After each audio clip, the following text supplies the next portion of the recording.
গাড়ি পাল্টি খেয়ে গেছে এখানে, গাড়ি আমাদের এখানে চলে গেছে। হ্যালো গাইস, তো কেমন আছো তোমরা? আশা করি ভালো আছো, আমি অনেক ভালো আছি। তো অনেকদিন ধরে ভিডিও দিতে পারি না, যেহেতু আমি গাড়িতে ছিলাম না। তো 15-16 দিন পর আমি গাড়িতে এসেছি। অনেক মানে গাড়ি পাওয়া যাচ্ছিল না, তো অনেকদিন পর ভিডিও বানাইছি, তো জানি না কেমন হবে। তো আমি এসেছি টেলারে এসকে। তো এই হচ্ছে আমার গাড়ি। তো আমরা আছি এখন রায়পুরে, তো এখান থেকে বেরোবো। তো তেল তেল ভরে আর করে বেরোবো। তো দেখা যাক কি হচ্ছে, চলো দেখাচ্ছি আমি আপনাদের আগে কি হচ্ছে না হচ্ছে। তো বন্ধুরা, আমি আছি এখন সাঁইথিয়াতে, আর এই হচ্ছে সাঁইথিয়া ব্রিজ, নতুন ব্রিজ বলা হয় সাঁইথিয়ার। আর এই হচ্ছে আমার উস্তাদ। তো চলো দেখা যাক কি হয়।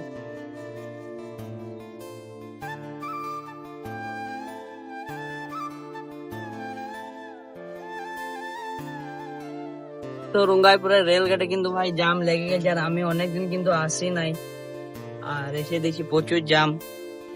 তো দেখা যাক কি হয়। আর আমি কিন্তু ভাই কলকাতার রাস্তা কিন্তু অনেকদিন যাইনি, কলকাতা গাড়িতে ছিল না 4-5 মাসের মতন। তো আমি 4-5 মাস পর কলকাতার দিকে যাচ্ছি, তো দেখা যাক কি হয় আর কেমন রাস্তা দেখতে হবে। তো চলো দেখা যাক কি হয়। আর রঙ্গাইপুরে কিন্তু আমরা জাম পেয়ে গেছি। আমার পেছনে কিন্তু অনেকটাই জাম আছে, আর সামনে কিন্তু রেলের অনেকটাই জাম আছে। তো এবার দেখতে হবে যে এটা বাঁশড়ার জাম নাকি রঙ্গাইপুরের রেল গেটের জাম। পুরন্দপুরে ভিডিও দেখতেই পাচ্ছ। আর এমনটা লয় যে ড্রাইভার হেল্পার অসুবিধার মধ্যে আছে, অনেক কিন্তু মানে পাবলিকও কিন্তু অসুবিধার মধ্যে আছে। আর আমাদের কাজটা খানি ময়লা ছিল, তো এই ভাই আমাদের খানি জল মেরে দিল গাছে। তো চলো যা হোক ভালোই হইলো।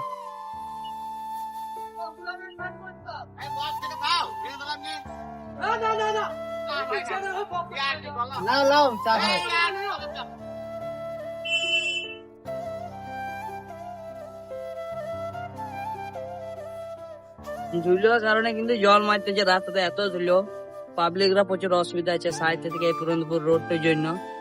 যে ড্রাইভার হেল্পার যে অসুবিধা আছে তার লাগে কিন্তু ভাই পাবলিক ও প্রচুর অসুবিধার মধ্যে পেরে।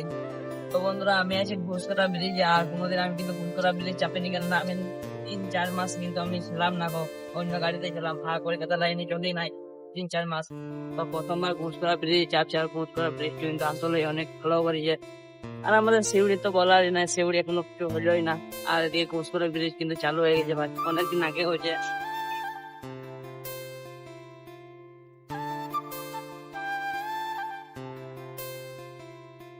আর এই দিকটা কত সুন্দর লাগছে দেখো, ঘুষকরা উপরে বেরিয়ে যাওয়ার পর থেকে।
তো বন্ধুরা, আমি আছি এখন মহিষাপুর পাম্পে, আর পাম্পের নিয়ম দেখতেই পেয়েছো, ড্রাইভারকে ভিডিও করতে হবে নজেল আর মিটার, যেহেতু তেল অনেক চুরি হয়েছে। আর এই পাম্পে আমরা তেল ভরবো, দেখি কত টাকা তেল খাই। তেল ঢুকলো 15,706 টাকা, আর 170 লিটার তেল। তো আমরা কিন্তু তেল ভরে বেরিয়ে গেছি, আর দেখি সামনে যে এখানে দাঁড়াবো, চারটা লাইন ঠান্ডা করবো আর চা খাবো, তারপরে বেরোবো। আর দেখি ফার্স্ট নভেম্বর ঢুকতে পারছি নাকি কলকাতা, কেননা ফার্স্ট নভেম্বর না ঢুকলে অনেক জাম চলতে হবে, যেহেতু হুগলি সিটি বন্ধ বলছে, কিন্তু আমি আসছি না অনেকদিন। তো চলো দেখি ফার্স্ট নভেম্বর ঢুকতে পারছি নাকি। তো বন্ধুরা, আমি আছি এখন ডানকুনির টোল, আর ডানকুনির টোলে এত জাম মানে বলার বাইরে। তো চলো জাম তো দেখো, এখান থেকে মনে হচ্ছে খানিকটুকু জাম, কিন্তু অনেকটাই জাম আছে।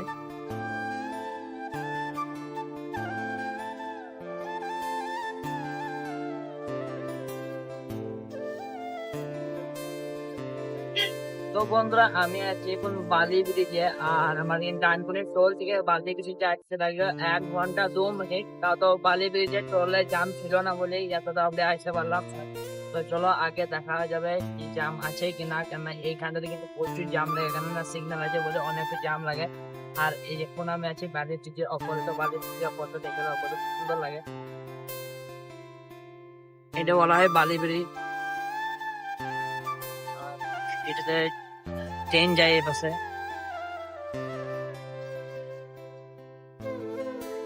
তো এই হচ্ছে বালি ব্রিজ, আর এই পা দিয়ে কিন্তু হুগলি সিটি অনেকটা যেতে হয়, বা অনেকটা ওইদিকে বলতে পারো। তো বন্ধুরা আমি চলে আসছি 12 প্ল্যান্ট, আর 12 প্ল্যান্ট কিন্তু খালি হচ্ছে, আর এই জায়গাটার নাম হচ্ছে টংপুর।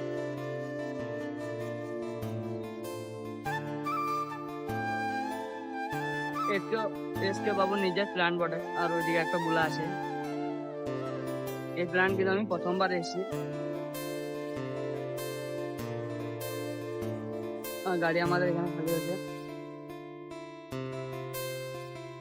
তো ভাই বুধ ঢুকেছি, আর কিন্তু খালি গাড়ি জাম পেয়ে গেছি, কিসের জাম তাই জানে, কিন্তু পোল্যান্ড পুল সিল হয়ে গেছে একদম। তো সামনে গাড়ি পেছনে গাড়ি মানে একদম সিল ভাই, তো কিসের জাম তা জানি না। তো চলো দেখা যাক যে কিসের জাম। গাড়ি কিন্তু একটু পর হলো না, 5 মিনিট দাঁড়া হয়ে গেল।